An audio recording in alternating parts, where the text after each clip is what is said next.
Sabay-sabay po nating basahin ang Aklat ng Mga Awit, chapter 50 verses 1 to 23. Ang makapangyarihang Diyos si Yahweh ay nagsasaysay, ang lahat ay tinatawag sa silangan at kanluran. Magmula sa dakong Zion ang lungsod ng kagandahan, makikita siyang nagniningning sa kaluwalhatian. Ang Diyos natin ay darating ngunit hindi matahimik, sa unahay nangunguna ang apoy na nagngangalit, bumabagyong ubod lakas, humahangin sa paligid.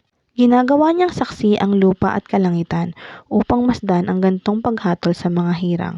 Ang lahat ng matatapat na lingkod ko ay tipunin, silang tapat sa kasunduan at nag-alay ng handog.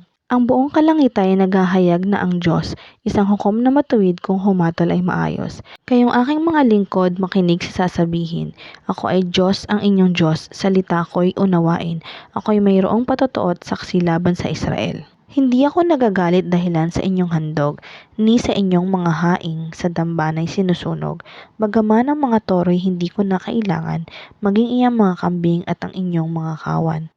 Pagkat akin iyang hayop sa gitna ng kagubatan, maging bakang naglipana sa maraming kaburulan. Akin din ang mga ibong lumilipad sa itaas, at ang lahat na may buhay sa parang ay sa akin lahat. Kung ako may magugutom, hindi ko nasasabihin, yamang lahat sa daigdig na narito'y pawang akin.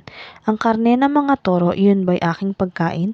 At ang inumin ko ba'y dugo ng mga kambing? Ang ihandog niyo sa Diyos ay ang inyong pasasalamat. Ang pangakong handog ninyo ay tuparin ninyong lahat. Kung kayo ay may bagabag, ako lagi ang tawagin. Kayo'y aking ililigtas, ako'y inyong pupurihin. Ang tanong ng Panginoon sa masama't mga buktot, bakit niyo inuusal ang aking mga utos, gayon din ng kasunduang hindi ninyo sinusunod? Kapag kayo ay tinutuwid, agad kayong napupuot, at ni ayaw na tanggapin ang aking mga utos.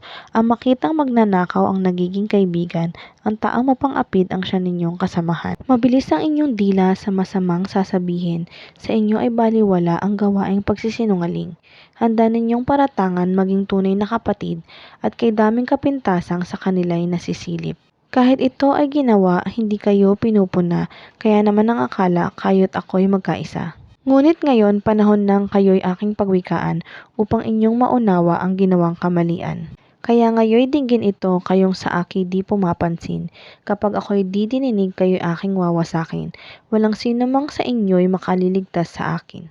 Ang parangal na nais ko na sa aking ihahain ay handog ng pasalamat, papupuring walang maliw. Akin namang ililigtas ang lahat na masunurin.